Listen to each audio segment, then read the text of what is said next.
the Week 13 NFL schedule for the 2024 season is stacked with great matchups, and I'm gonna cover every single game for today, for Sunday, for the Sunday games. I also will start writing my articles and posting them on LinkedIn and X as well. All Day does not have an X account, but I will create an X account for it. And so these videos, for every single video from now on that I will have an article linked to that video so you can read more into detail up on that video. Also, I will do that for every single other previous video that I have, because that's what I usually would do anyway. Last year I didn't do any videos, I just wrote and I posted them all on Medium, so I'm going to go back to doing that. So time wasn't really that much available to me for me. That's why I haven't been doing it, but I will start doing it now. So we got the first game for today. Bolt up Chargers, the 7-4 Chargers against the 6-5 Falcons. This is a huge game. To be honest with you, every single game from here on out for the rest of the season is a must-win for the Chargers. It's a must-win for us. I know this we are in a rebuilding year, but really the main goal, well, a milestone, hitting 11 wins for the Chargers will be a huge milestone for us. But we want to make it to the playoffs. Not only do we want to make it to the playoffs, for Justin Herbert's sake, we want to at least win a playoff game this year. At least. Like I said, I am predicting the Chargers to go to the Super Bowl because I believe they have the quarterback and the head coach to do that. And if you really look at all of the Chargers games, they've been in every single last one of them. And the two top teams that they had faced, they were up 10-0 against those teams. So we have the team, we have the quarterback, because we have the coach. We just need to get it together. The plays are there. We got to make those plays. So, and I believe the Chargers is going to get it together. I believe the Chargers are going to be keep getting better. That loss to the Ravens, that was a good loss, because it gave us a wake-up call. It showed us that we still have to keep getting better, and there's still a lot more room for improvement. So that is that.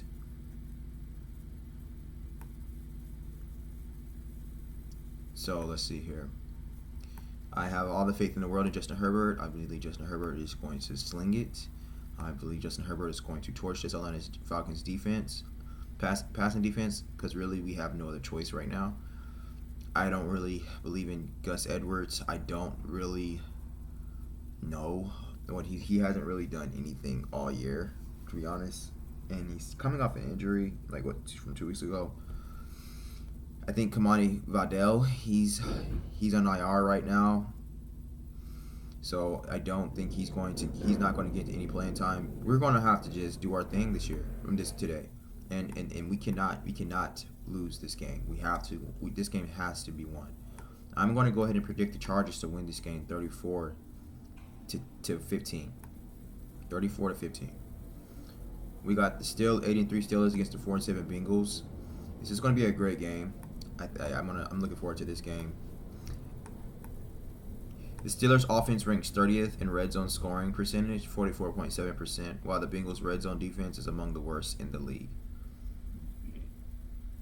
The Bengals allow opponents to score touchdowns on nearly 71% of trips, before scoring 2 fourth-quarter touchdowns against the Browns. Pittsburgh went 7 quarters without a touchdown. So the Steelers are emphasizing red zone offense along with short yardage situations in practice ahead of facing a defense that has struggled in those areas. So the Steelers are going to have to get it together in the red zone. They don't score that much often when they get to the red zone. They can drive the ball down the field when they get to the red zone. They end up kicking field goals. That's not going to cut it, especially if you're playing against the Bengals. Even though the Steelers doesn't have a great defense, that defense can contain Joe Burrow in the Bengals offense, but still, You got to score. And you're not going to win any playoff games by doing that. So, I mean, you can probably get past the Bengals. But you're not going to get deep into the playoffs, if that, by just kicking a bunch of field goals. So, Pittsburgh's going to have to get that together. I believe they will. But they're going. It starts now. Joe Burrow, career best season, will be tested by one of the best pass defenses in the league. Pittsburgh leads the league in opposing QBR 51.2 because of his zone defense. Shout out to Joey Porter. Joey Porter, he's one of my favorite corners in the entire league. I think he's a top 3 cornerback, to be honest with you, just to go from the top of my head. So I really like him a lot. So Pittsburgh uses primarily a cover 3 look, and the Steelers are second in zone QBR and have 10 interceptions in zone coverage. The Bengals offense ranks 4th in zone QBR, 78.4. Burrow has 3 straight games with 3 or more passing touchdowns. That's crazy. And that's tied for the longest streak of his career and the longest by a Bengals quarterback since 1970. I am going to predict I'm going to predict the Steelers to come in on top and win this game. I think the Steelers are going to win this game.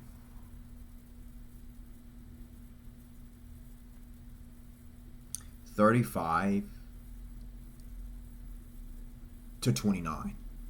35-29. I am not happy with how they're using Justin Fields. Now, I did say before that I would like to see Mike Tomlin start using Justin Fields, but the situations on how they're using Justin Fields and the plays on how they're using Justin Fields is terrible. Like, no, that's not what I meant by I would like to see how I would like to see Pittsburgh using Justin Fields. I mean, everything is situational, and if you're going to use him, make sure they're good plays, and make sure you're not using him to what he's not good with. Justin Fields is not good at passing the ball, so that's not. Why would you put him in? Why would you take your best passing quarterback out the game to put in your worst passing quarterback in the game, and just to have your worst passing quarterback throw the ball? Football is not that complicated, people. If somehow you're subscribed to my channel and you don't like football, which is a good thing for me, but if that's the case, if you're one of those people who's watching this video and you don't like football, it's really not that complicated. A lot of football is common sense. It really is. It's just the thing about football, and it affects us all, and we all are guilty of it, is that sometimes we tend to want to overcomplicate it. And it's really just a simple strategy. It's a simple decision. You know, that's the thing. Even when you get to X's and O's, I mean, X's and O's can become complicated, but you don't even need complicated X's and O's to win games. You don't really need to understand complicated X's and O's to be a great coach, to be a great player. You know, don't get me wrong. If you understand complicated X's and O's, it could be a tool in your arsenal. You know, because you can have different type of creative ways on how you create these plays. But that's all they are. They're just creative plays. They're just creative plays, different alternatives for different things is built up from the most simplest play they ever made. And then you just build from there. You know? I mean, so it's not complicated, man. I mean, and to be honest with you, if you're a coach or if you just want to understand football more, you know, if you want to understand X's and O's more, just start understanding the running game. Just start mastering the understanding of the running game and just build off from there.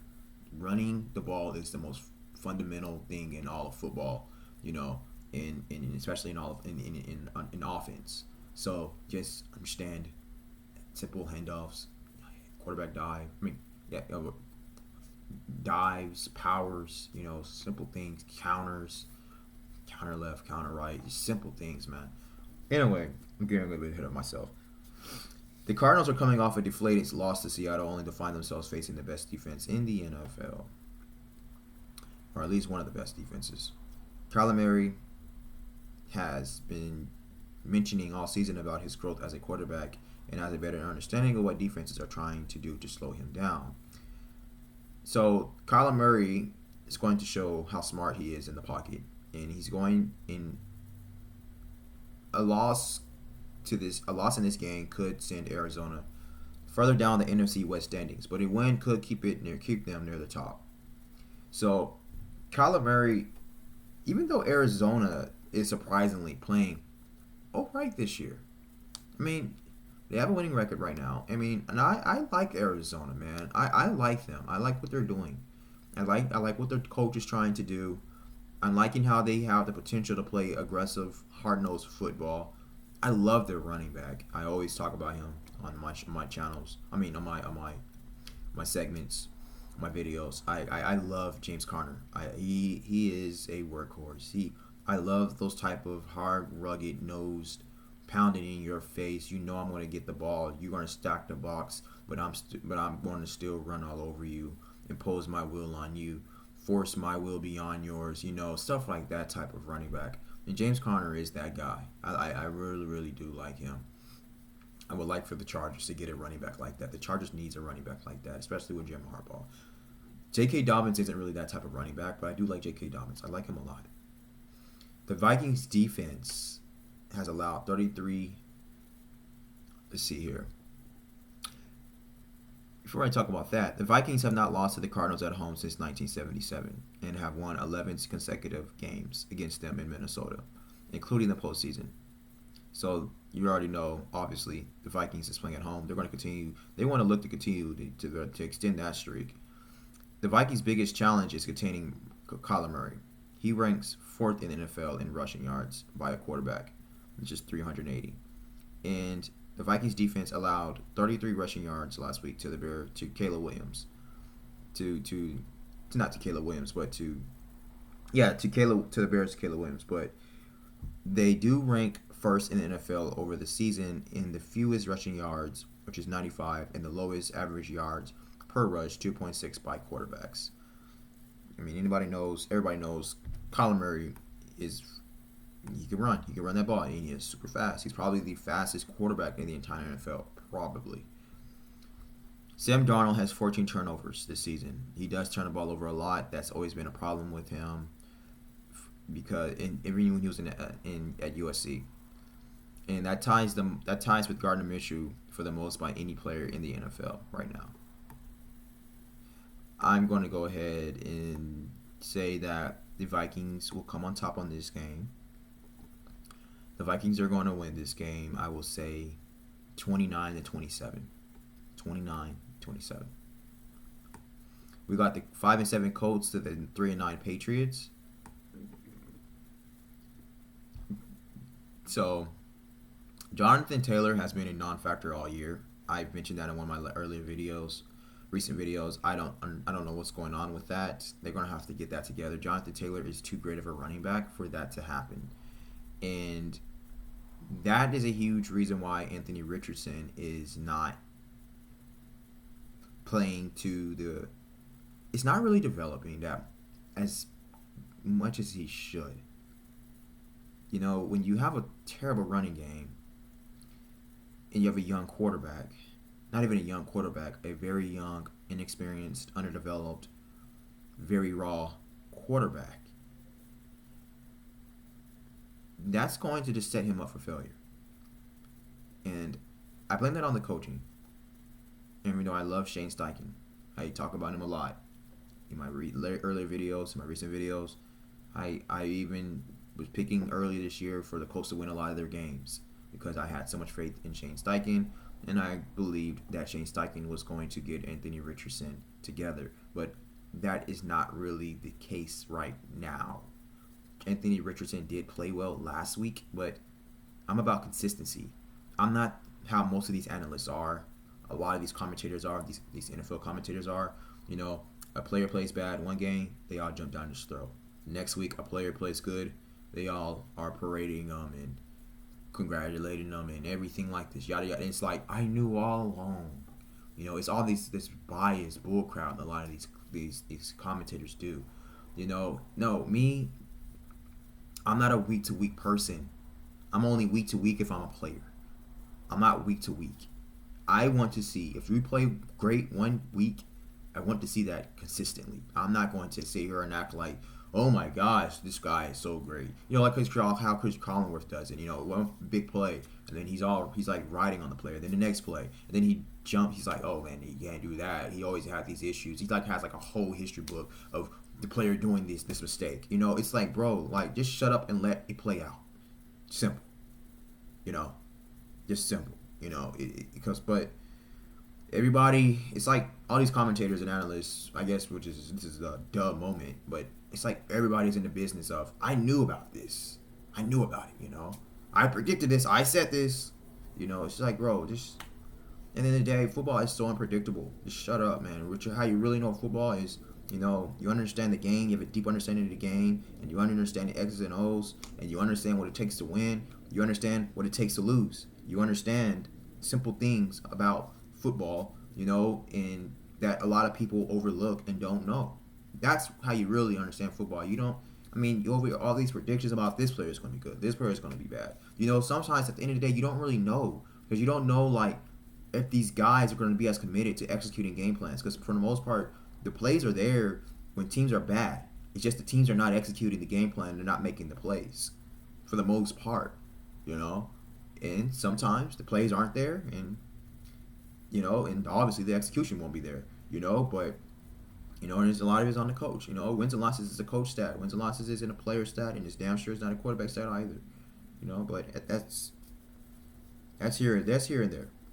So Jonathan Taylor, he, I would like to see him get. I would like to see him get it going, and he has for the past 2 games he's averaging 46 yards and 2.6 yards per rush. That is terrible for Jonathan Taylor. I mean, in 2021 he was the NFL rushing leader. I don't know what's going on. I really don't. But hey, if he's not going to be with the Colts this year, well, I think they signed him to a huge contract, so he is. But I would love for the Chargers to go ahead and grab him. He's a great player. He's a great running back. He's having a terrible off season right now. So their offensive coordinator Jim Bob Cooter said, "Running the football, it's a team or an offensive unit sort of thing. It's all 11 of us." Oh yeah, it's always is. Any kind of execution on offense, it's gonna take all 11. Execution on defense to stop a player, it's all, you know, or just defense in general. It takes all 11. It takes all 11. Drake May's 10 touchdown passes has gone to 10 different wide receivers, which ties the Broncos' Steve Ramsey 1971 and 1973 for the most consecutive touchdowns to a different receiver to start a career. But both the Patriots and the Colts will be looking to clean up their penalties. They're very penalized teams. New England was flagged 13 times in last week's loss to the Dolphins, while Indianapolis was flagged 12 times in its loss to the Lions. Coach Shane Steichen and Coach Gerard Mayo, they both said that the high penalty starts with them. It's good to know that we have some good coaches that are holding themselves accountable for things like that. I believe Drake May can be like a Josh Allen. I think he can be. I see a lot of Josh Allen in him. A lot of people say they see Justin Herbert in him. I don't see Justin Herbert and Drake May. I see more Josh Allen with him. Well, not necessarily, but because he's not like a bullish running like Josh Allen.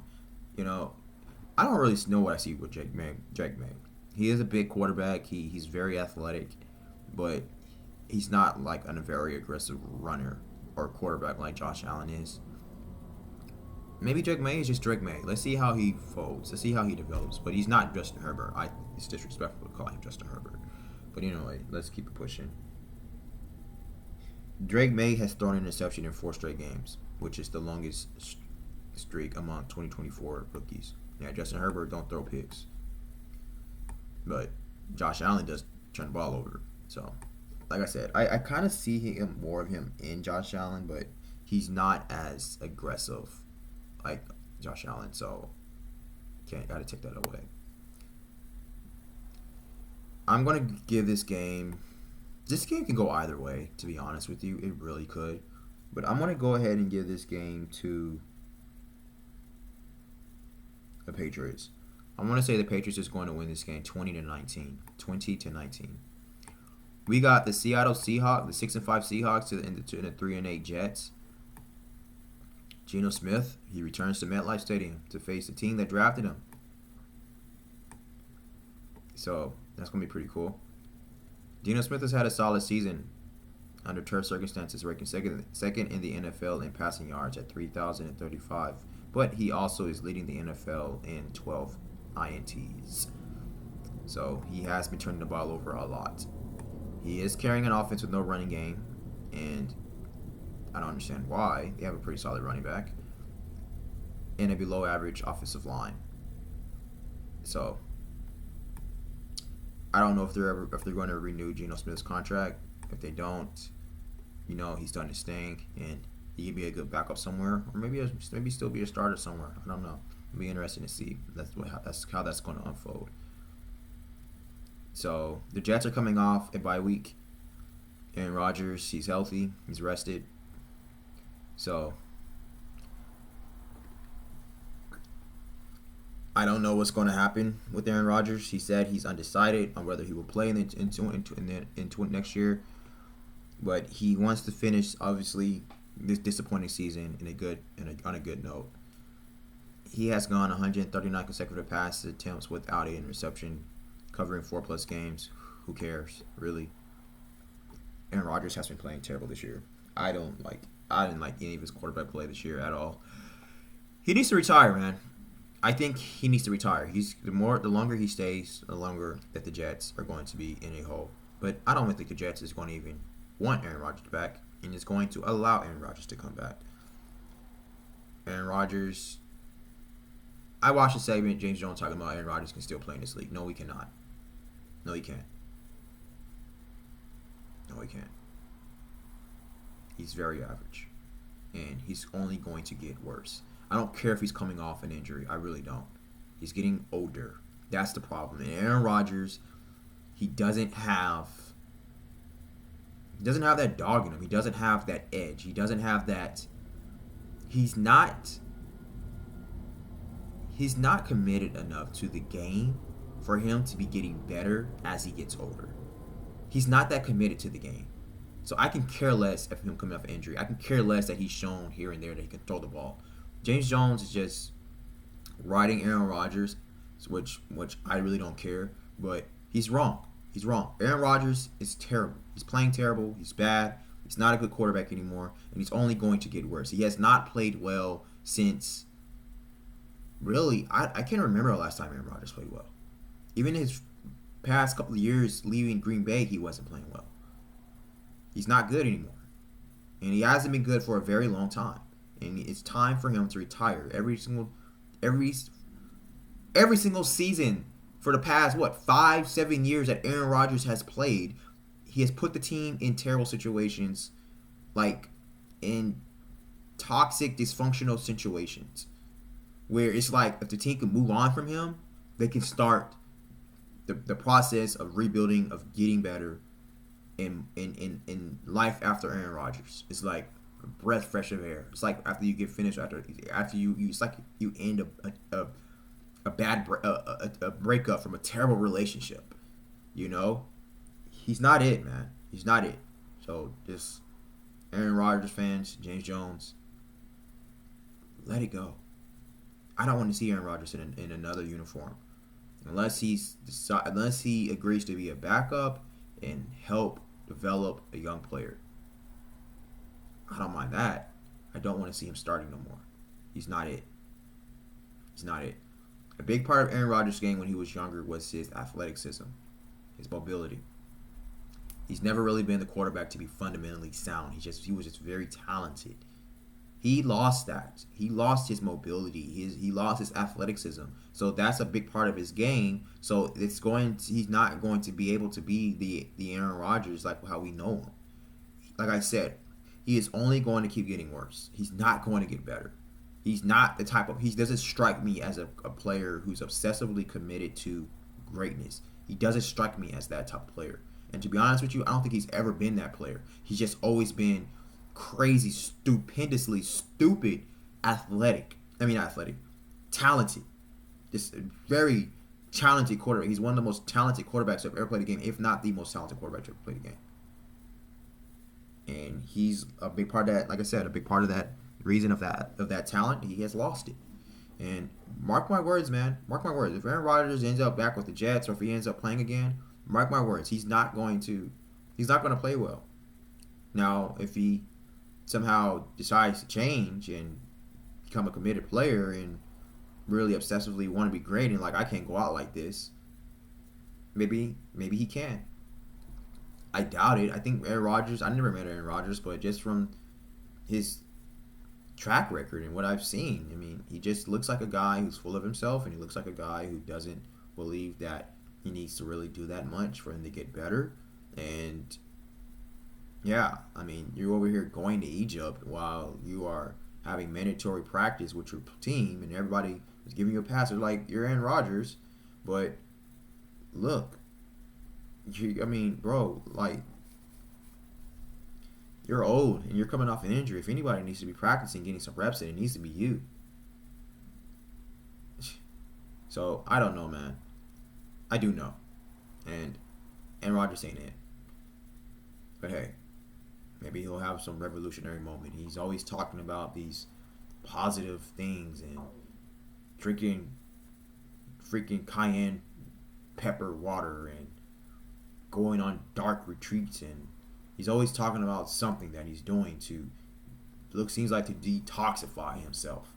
So let's see if he will detoxify his game and detoxify his attitude and detoxify his mindset and detoxify his spirit and freaking start becoming obsessed with being great, ending your career on a great note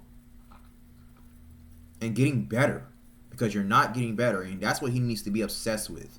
He needs to detoxify himself of himself, which himself is full of crap, and after he could probably detoxify all the crap out of him that he's so full of, maybe he can let the water flow, and then he could start freaking angrily, obsessively instilling himself with being great again.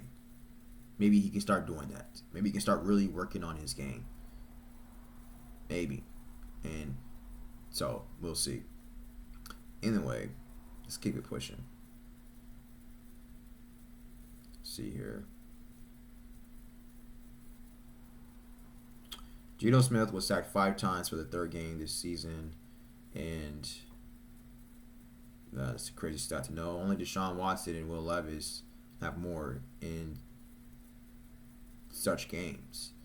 Geno Smith has a terrible offensive line. Deshaun Watson, he had 4 sacks in 3 games in one season, and Will Levis had 5 in 3 games. So that's wild. That shows how terrible Geno Smith's offensive line is. So I'm gonna go ahead and give this game to the Seahawks. I'm not giving this game to the Jets. I'm not giving any game to the Jets. I'm going to keep predicting the Jets will lose unless I honestly really think that they're going to win a game. But I don't see them beating the Seahawks. The Seahawks is going to win this game 27-21. 27-21. We got the 3-8 Titans at the 7-5 Commanders. So Will Levis has a 68% completion percentage with 748 passing yards and 5 touchdowns over the past 3 games. He has been getting better.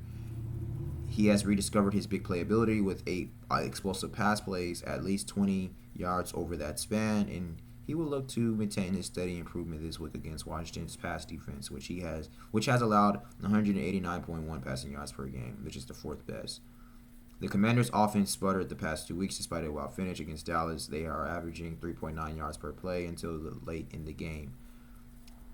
They are on a 3-game losing streak. They averaged 99.3 yards rushing and 4 yards per carry. Washington has averaged 163.9 yards rushing per game and 5 yards per carrying and going 7-2. Tennessee has allowed just 3 yards per rush in its past 3 games and 4 for the season. Washington is going to probably have to attack through the air. The Titans, they have allowed 7.9 yards per pass attempt since week 10. So their pass defense is not as good as their rush defense. But I like the Titans. I like their defense. They have a good defense, and now you see Will Levis starting to come through. So Titans they're the wide receiver Calvin Ridley. He is starting NFL with 451 receiving yards since week 8. Who is behind Cortland Sutton, 467, and Puka Nacua, 455. So Calvin Ridley is starting to come through. So I'll tell you what, I think the Titans is going to win this game. And I think the Commanders are going to start. I said this before, the Commanders aren't a team. They're not a team that strikes me that's going to go deep into the playoffs. And I did not buy into the Jaden Daniels hype. I've been telling you guys all along. I told you guys I never saw the greatness in Jaden Daniels that everybody and their mama started raving about. I've never really seen it. He's never really struck me as a great player, great quarterback. Never has. I think he could be a good quarterback. I think he could be a franchise quarterback. I think you can win games with him. I think you can even win a couple playoff games with Jaden Daniels, but it goes no further than that. I don't see him as the type of quarterback that's going to torch and demolish defenses and going to be clutch and win, go deep into the playoffs, win an NFC championship, go to the Super Bowl, win Super Bowl. I don't see that happening with Jaden Daniels. I just don't. I think he is too constricted on his type of playing style and the type of play calling and the type of system and the type of coach that he has. I believe Jaden Daniels needs good things around him for him to prevail. And I said that before, and I want to say it again. And I think it's not going to be very hard for teams to figure Jaden Daniels out and to stop him. A big part of his game is his running ability. You take that away, you shut him down. God forbid, let Scary Terry get hurt. That's even more going to shut him down. So I'm not really big on the Commanders like most people are. They're playing well, but they're 7-5. If they lose a few more games, they had a very average season. They started off hot and they ended average. Congratulations, you're average. So it's whatever. The Commanders are in a rebuilding stage. They have played better than they have in recent memory, but that's it though. And I honestly, even without me looking at the remaining of the Commander schedule, the top of my head, I think they do have a few more games that they're going to lose. So, yeah. I'm going to predict the Commanders to lose this game. I did predict the Titans to have an upset last week against Houston, and I'm predicting them to give another upset to the Commanders. I see the Titans beating the Commanders 25-23. 25-23. Let's keep it pushing. Speaking of the Texans has a matchup that they cannot afford to overlook, and they must take very serious, and they better dominate so they can get back on track. We got the 7-5 Texans at this 2-9 Jaguars. The Texans better win this game. This is a must win for the Texans. If the Texans does not win this game, it's going to be a sad season for them if they cannot come through on this game. 7-6, and we still got some weeks left, and you're going to be 7-6 losing to the Jaguars. This is like I said, speaking of Jaden Daniels, C.J. Stroud. I like C.J. Stroud. I think he's a good quarterback. I don't know if he's a great quarterback, but I think he's a good quarterback. I think he can win a few playoff games with him. Do I think he can win a Super Bowl? No, I do not. I don't think C.J. Stroud would ever win a Super Bowl. But I think he's a good player. I think he's a really good player. I think he's going to have some good playoff wins under his belt. I think he's going to have some really good moments. But I think his career does not go any further than that. And the Texans as a team, this is going to be a terrible season for them if they cannot win this game. They better win this game. The Texans have won 11 out of their past 13 games against the Jaguars. They defeated Jacksonville 24-20 in Week 4. C.J. Stroud was threw for 345 yards and 2 TDs. And his 3 career games against the Jaguars, he has thrown for 929 yards and 6 TDs with no interceptions. So he has historically been great against Jacksonville, and he better keep that streak going. They better win this game. This is any given Sunday. Anything can happen, but they better win this game. The Jaguars have scored fewer than 10 points in back-to-back games with backup quarterback Mac Jones. There are encouraging signs that Trevor Lawrence, who had a shoulder injury, can return against the Texans. But, I mean, I don't really know if that's going to make a huge difference. Trevor Lawrence is looking like a bust. He's still young, but he's been in the league for a while. He's been in the league long enough. He's not it. I don't see him getting any better. I just don't. I've never seen anything out of Trevor Lawrence that made me think that he can become even better than what he is. He's not advancing, And I do think that quarterbacks should at least have like a 6-year span, to see that development kick in. Because it's the NFL and it's quarterback. It's one of the most complicated positions to play in all of sports, not just football, in all of sports. It's one of the most valuable and most important, significant positions, and arguably the most valuable and significant position in all of sports. I say one of the because offensive line is a very important position to me. I think offensive line is the most important position, really, in all of sports, and not just football. But that's my perspective. The Jaguars are 1-6 in one-score games, 8 points or fewer, which is tied with the Bengals for the most such losses in the NFL. So, I mean, you got your terrible teams, which is the Jags, Bengals, Jets, Giants. All those are just terrible teams right now. Cowboys, they trying to come through. I rank the Cowboys as one of the worst teams in the NFL, but they gone on a 2-game win streak, huh? We're going to go ahead and say the Jaguars are going to lose this game. And I'm not saying the Jaguars are going to lose this game because the Texans better win this game. I'm saying that I just don't see the Jaguars beating the Texans. I will be to be honest with you, I always talk about any given Sunday, and there is no such thing as upsets, but it will be very surprising if the Jaguars beat the Texans. I will be surprised. I think everybody else would too. But I could be funny and try to give a bold prediction, but I can't even justify how the Jaguars can beat the Texans. So I didn't have my glass of water today, so I can't really use my brain to really come up with justifications and logical reasoning of how the Jaguars can beat the Texans if I decided to have a bold prediction. So I'm just going to go with the obvious decision, and I'm going to say that the Texans are going to beat the Jaguars. I don't think it's going to be a high-scoring game. I would say 24-10. 24-10.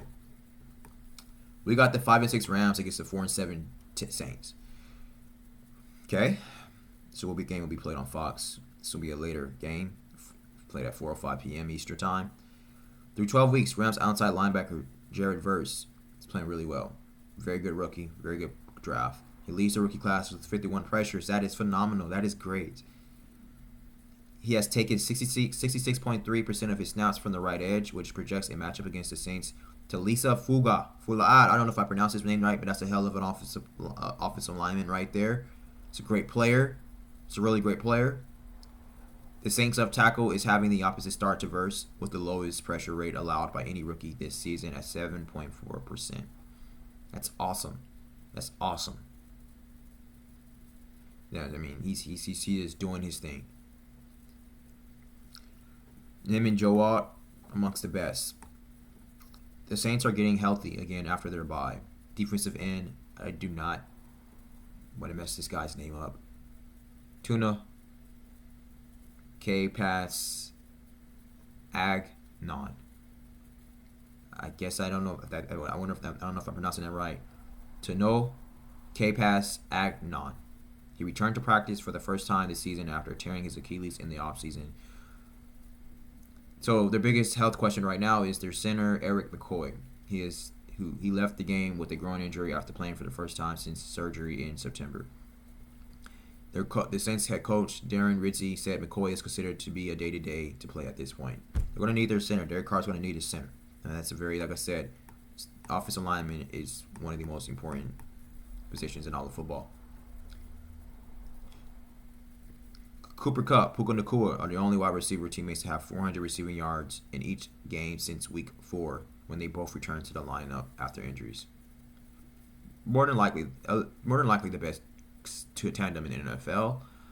Some people will say it'll be Devontae Smith and A.J. Brown. You can't argue. I mean, I don't think you can go either way. I mean, to be honest with you, I think you can go either way. You can have. I don't think you're wrong by choosing either one. I mean, I guess you can just choose by what you prefer. I honestly think Cooper Kupp and Puka Nacua are the best. Are the best wide receiver 10? Nah. Could you think about T. Higgins and Jamar Chase? I don't think either one of them are the best. I just thought about it. T. Higgins and Jamar Chase is definitely by a mile the best wide receiver tandem in the entire NFL. Not even close. I don't know how I forgot about them, but it's definitely T. Higgins and Jamar Chase. But Cooper Kupp, Puka Nacua, obviously amongst the top, arguably top 3. But definitely without a doubt top. I mean, not arguably top 3. Arguably the best, without a doubt top 3. So I'm going to go ahead and pick I think the Rams can win this game. I think the Rams are going to win this game. I'm going to go ahead and say the Rams is going to win this game. 28-25. 28-25. We got the 5-6 Buccaneers against the 3-8 Panthers. This game will also be playing on Fox. So it just depends on your area, region. The Bucs snapped a 4-game losing streak with a post-bye week win over the Giants to gain ground in their playoff push. So the Bucs are fighting for a playoff spot, and we got them next week. So that's going to be a really, really big game next week. I think we play them next week, December 15th. No, so I just know I'm working that game, so I got to think, yeah. So wide receiver Mike Evans and cornerback Jamil Dean, the returns are impactful, so they are both returning to the lineup. And safety Mike Edwards, he's going to come back. Baker Mayfield continues to have possibly the best season of his career. So the biggest advantage will be the ground game, getting going. And the Panthers defense, because of that, Panthers defense has allowed a league's worst of 160.6 rushing yards per game. And the Bucs have 128.1 rushing yards per game, is 10th in the league after they ranked last in 2023. So the Bucs is definitely going to look to be pounding that rock if that's what they want to do, unless they're going to be so much in a hurry and getting Mike Evans get going also, but they can do both. Bryce Young, he's coming off the best game of his career more than likely, and he has a 3-game streak of solid play where the Panthers are 2-1. The defense is also improving, which is collecting a season-high 5 sacks against the Chiefs on Sunday. They nearly beat the Chiefs. They could have beat the Chiefs. Carolina is still struggling to keep teams out of the red end zone, allowing an NFL worst of 30.9 points a game. The Buccaneers are very explosive, and they rank 7th in passing yards per game at 241.5. So Carolina has a very vulnerable secondary, and they're going to have their work cut out for them. Even though I do love J.C. Horn, it's just not enough. It's not enough. J.C. Horn is in a shutdown corner. He's a hell of a corner, but he's not a shutdown corner. So Mike Evans could have a field day today. So we'll see. The Buccaneers had 4 players score a rushing touchdown for the first time in franchise history. That was against the Giants. So that's pretty dope. So they more than likely are going to look to pound that rock if that was the case. And I'm going to go ahead and go with the Bucs. I know I predicted the Panthers to upset the Chiefs last week. That doesn't mean I think they're going to beat the Bucs. I'm going to say the Panthers are going to beat the the Buccaneers are going to win this game. 40-25. 40-25. We got the 9-2 Eagles at the 8-4 Ravens. This game would also be a 4 p.m. game Eastern. It'll be on CBS. I'm definitely going to look at this game. Why be watching this game? It's probably the game of the week. Saquon Barkley has been a monster all year. He is coming off a career best performance in which he set single game career highs in rushing yards, 255 yards from scrimmage at 255 yards, and from scrimmage 302 yards against the Rams. Dangerous. Barkley has 1,392 rushing yards, which he has jumped Derrick Henry, who is at 1,325 rushing yards. So they're both at race for the rushing crown. They both are just animals, 1 and 2 right now. So this is going to be a smash mouth run matchup featuring two of the top running backs, and two of the top free agent running backs in the NFL this season, which is ridiculous. Both of these players, franchises that let them go, was just completely dumb for letting them both go, especially Saquon Barkley. But whatever. Lamar Jackson has a 23-1 record against NFC opponents. Lamar Jackson doesn't know how to win in the regular season. That's one thing about him. And that's the best by any quarterback in interconference games since the 1970 merger. That's phenomenal. So he's nearly undefeated. He only has one loss against NFC opponents. And that was the minimum 15 starts since 1970 when they merged. So he is facing perhaps his biggest challenge with the Eagles. They have won 7 straight games. And during their win streak, Philadelphia has held quarterbacks to 140.2 passing yards per game and 5.4 yards per pass attempt, both of which are the fewest in the NFL over that span. So this will be the second instance since 1970 of two teams meeting in Week 13 or later who are averaging 180 rushing yards per game. That's pretty cool. So this is only the second time where two teams who has been averaging 180 rushing yards per game in Week 13 or later. So it's kind of cool. But anyway, let's go on with the prediction. I think the Ravens are going to win this game. I'm going to say the Ravens are going to win this game. I think a lot of people have the Ravens losing this game because their defense is not good. Their defense is pretty terrible. But I'm going to go ahead and give this game to the Ravens. And it would be nice if the Ravens could lose this game because that can help the Chargers out. But I think they're going to win this game. I think they're going to come on top with a win at 30-29. 30 to 29.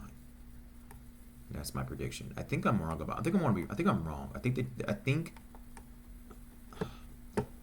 I honestly think I'm going to be wrong about this game, but I'm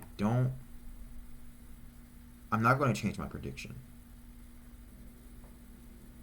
because I'm trying to see am I thinking I'm wrong because I'm being biased right now, because if the Ravens lose they can help the Chargers, but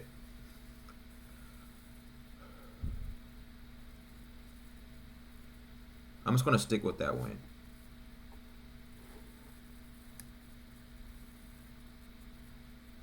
$30 Ravens, Eagles 29. You got Sunday Night Football, the 5-6 49ers at the 9-2 Bills. This could be a pretty good game. The 49ers haven't lost 3 games in a row all season, but they enter this one in peril of doing just that and essentially putting any postseason hopes to rest. So, the Bills can clinch the AFC East with a win. So, last week, 2 days ago, the Chiefs were the first team in the NFL to clinch a playoff berth. Today, the Bills could be the second team to clinch a playoff spot. All they need is a win, and they're playing at home. The Bills has won all 5 home games this season while scoring 30-plus points in each contest. San Francisco is still banged up and will be traveling across the country after another lengthy flight to Green Bay last week, making this their greatest challenge. This is going to be a difficult task, a monumental task for San Francisco to come on top and win this game. It really is. Josh Allen, he's a Fireball, California native. and I think he's been a fan of the 49ers. So, and he's going to have to continue to keep doing his thing for him to be a very well-worthy candidate, MVP candidate. He's going in prime time against the 49ers and their defense, and the 49ers defense has only forced one turnover in the past 3 games, and they're tied for 20th in points allowed per game, which is 23.6. So the 49ers has had 18 penalties in their past 2 games, which in both of their last losses, and that's tied for their most penalties in a 2-game span over the past 5 seasons. So the 49ers right now are having a very bad year. They're having a down year. Perhaps it's because of all their injuries, but hey, that was always my thing with the 49ers. They're not a deep team. They've always been the type of team that they need all their players to be playing well. They're all their starters to be in the game and to be healthy for them to be playing well. You know, that's never strikes me as a team that can be consistently good. You know, because injuries are going to happen, and can you do well minus the injuries? You know, can you still play good minus the injuries? And so you see teams like the Chargers that with Joe Ortiz, how he's signing these guys and how he's finding these guys, the Chargers are quietly becoming the most deepest team in the entire NFL. Chargers are facing a lot of injuries, a lot of our key players that we have drafted, not a lot, but some of our key players that we have drafted and that we picked up at free agency. Some of them are hurt, some of them get knocked out, and then it's like the next man up mentality. That's the Chargers mentality, the next man up.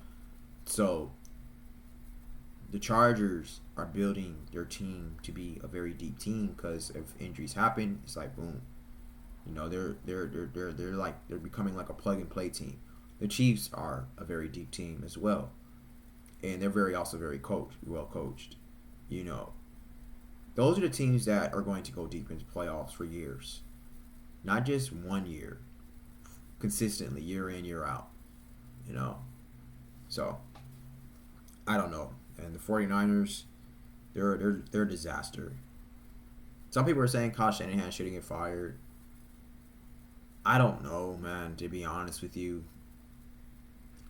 You know, I mean, everybody doesn't. I mean, I don't think anybody thinks he should get fired. I honestly don't know. I mean, I just see the same thing with Kyle Shanahan every single year. I haven't seen anything else more than what he's already shows me. He's shown me that he can coach great quarterback.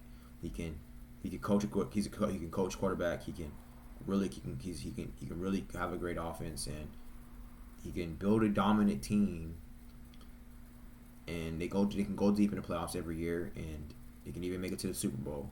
But that's it. You know, no Super Bowl wins. And I don't really know if Kyle Shanahan will ever win a Super Bowl, to be honest with you. I don't think he ever will. So just because he never will win a Super Bowl, does that mean he deserves to be fired, given all the success he's had? I mean, only one person can win the Super Bowl every year. I mean, it's hard to win the Super Bowl. So, maybe not. Maybe that's not the reason why he should be fired. But, I mean, if you have the opportunity to get a coach that can possibly give you a Super Bowl win, maybe you should look into that. I don't know. I don't know, man. All I know is if you keep getting the same results with Kyle Shanahan, something has to change. But he's never really had a quarterback. So that speaks volume of what he has done. So perhaps maybe he should not be fired. The question is Brock Purdy the answer? Can he win a Super Bowl with Brock Purdy? That's the real question. Everybody and their mama thinks, not everybody, but a lot of people had or still put Brock Purdy in their top 5 quarterbacks in the NFL. Not a lot of people are talking about it nowadays, but they were before. Some people was like, Brock Purdy's a top 5 quarterback. I never thought Brock Purdy was a top 5 quarterback. Never in my life thought that, ever. But he is a pretty good quarterback, and I think Brock Purdy is better than most quarterbacks that are being praised. Probably not better, but at least just as good. Guys like Jared Goff, guys like Geno Smith. You know, he has done the exact same thing, if not more, than guys like Dak Prescott and even Joe Burrow. Him and Joe Burrow has had the same career accomplishments. Joe Burrow has had better wide receivers than Brock Purdy. Brock Purdy probably was in a better offense than Joe Burrow and had a better offensive play caller than Joe Burrow. But Joe Burrow has not done anything more than what Brock Purdy has done. He really hasn't. And Brock Purdy is having an off year. And he did show some good signs of good quarterback play this year while his team was injured. He has shown that. Joe Burrow has yet to show if he can play good, at least, without any of his weapons, with a lot of injuries on his team. Ja'Marr Chase is a sustainable, healthy wide receiver. He doesn't get hurt that often. So, and if he is hurt, you know, T. Higgins is like, I don't think Joe Burrow has ever had a game, and I'll do my research, has ever had a game where he's missed both wide receivers. And I'll do my research and see. But if he has, it hasn't been that long. He didn't have to go that long with it. But that's besides the point. The point I'm making is that the 49ers and the Bengals are both having an off year. But the Bengals, they had an off year last year. They haven't been to the playoffs in the past 2 years. And there's no excuse why they missed the playoffs this year. There's really no excuse. There wasn't no injuries to their offense. They lost Joe Mixon, but I thought Joe Burrow was Joe Burrow. I thought he was next Tom Brady. I thought he was, without a doubt, the second best quarterback in the NFL. If he's the next Tom Brady, you got T. Higgins and Ja'Marr Chase. That doesn't mean anything. You know what I'm saying? The running game, just because you lost your Joe Mixon, doesn't mean anything. You know, I mean, you got the best wide receiver tandem in the entire NFL. The point I'm making is that Joe Burrow has really no excuse of why they missed the playoffs this year. There was always an excuse for him. Oh, if he's healthy, they're going to the playoffs, and they make a dangerous run in the playoffs if he's healthy.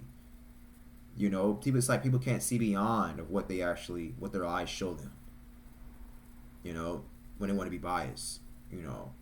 But I'm not a biased person when it comes to these players. I saw beyond all the bullcrap. Joe Burrow has not been winning games. And his win and loss records of his career is not that fond, you know. And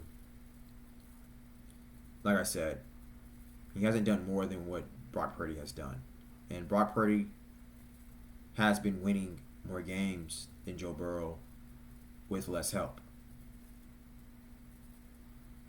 His star wide receiver went out. Deebo Samuel having an off year. He's working with a third-string wide receiver and a rookie wide receiver, Ricky Pearsall. Christian McCaffrey just came back. Christian McCaffrey is obviously definitely not the Christian McCaffrey that we all know of. He's coming off a huge injury. Brock Purdy ended up getting hurt. But he hasn't played bad. And he hasn't lost games for his players. And Brock Purdy's defense is not the best either, how it was in the league. Joe Burrow is not having that much of a better career than Brock Purdy is. Brock Purdy has literally done everything what Joe Burrow has done. He took his team to 2 straight NFC championships. He took his team to the Super Bowl. And I believe he has a pretty good wins and loss record. He's not a bad quarterback. I would say Brock Purdy is definitely a top 10 quarterback. I will put him in my top 10. I definitely would. Top 5, you're ridiculous if you have him in your top 5. Top 10, yeah.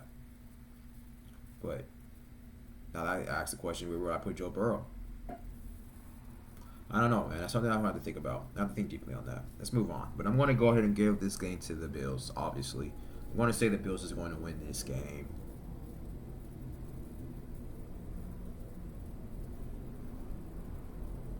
$45-19. I think it's going to be a blowout. Sorry, guys. 45-19. It's going to be 45-19 on Sunday Night Football. Hey, man. It could be a trap game for the Bills. The Bills could lose this game. We could be so surprised in seeing that, man, what's going on with Josh Allen? He could be 13-10 in the fourth quarter. But I already said 45-19, or did I say 45-19 or something like that? So I don't want to go back.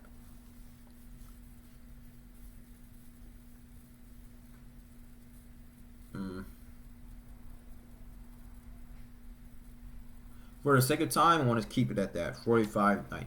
Man, I don't want to do y'all like that because I don't want to predict a bad Monday Night Football game, but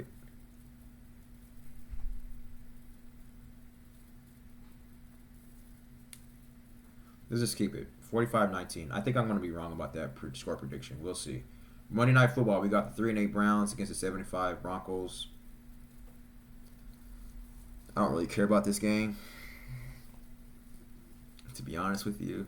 If you have terrible teams playing against a good team, you should just flex that game. If it's prime time, you should just flex it. Come on, man. So Jerry Jeudy, he's going to return to face the Broncos, who drafted him in the number 15 overall in the 2020 draft. Okay, congratulations. So Denver traded him to Cleveland in March after 4 inconsistent seasons. Yeah, and he'll be going against Pat Surtain the second. He's not going to do anything. Jerry Jeudy's not going to do anything. Pat Surtain has allowed 182 yards as the nearest defender, the second fewest among cornerbacks with at least 200 coverage snaps. So Sean Payton will have to scheme to protect rookie quarterback Bo Nix. Browns defensive coordinator Jim Schwartz is 18-7-1 against rookie quarterbacks as a coordinator or head coach, and his defense is 5th in the league in dropbacks that result in sacks at 8.8%. Payton has tried to up the tempo to halt opposing rushers, but he might have to run the ball more to give the Cleveland defensive front a reason to slow down on its way to the quarterback. On their win over Las Vegas last week, the Raiders blitzed more than Payton expected. The Broncos ran just 16 times. The Browns have an NFL worst at 27% third down conversion rate, which is their worst through 11 games since 1999, which was 25%. I'm going to go ahead and give this game to the Browns. Oh, wait, did I say the Browns? I mean, the Browns could win this game, man. Like I did say that this game would be a bad game or whatever. Like, I didn't really too much care about this game, and now I'm thinking about it. It's like I said before, I thought about it. The Browns can beat any team. So this could be a trap game for the Broncos. And the Broncos,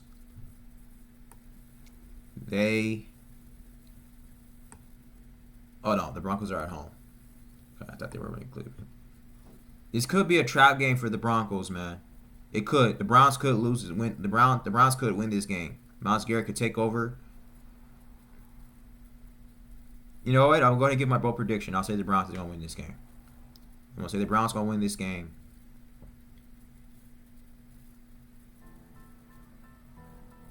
(22-17). 22-17. Monday Night Football. Browns upsets the Broncos. Let's see, man. Let's see. Let's see if that happens. Let's see if the Browns can upset the Broncos. And those are all my predictions for Week 13 in 2024 NFL season.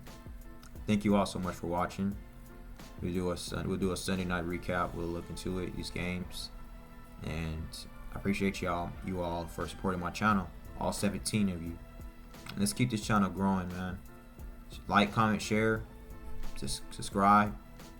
You know, tell people about this channel. You can chime in. We talk about this game. We talk football. Yeah. Thank you all, man. Thank you all so much for watching it. We'll be back soon all day.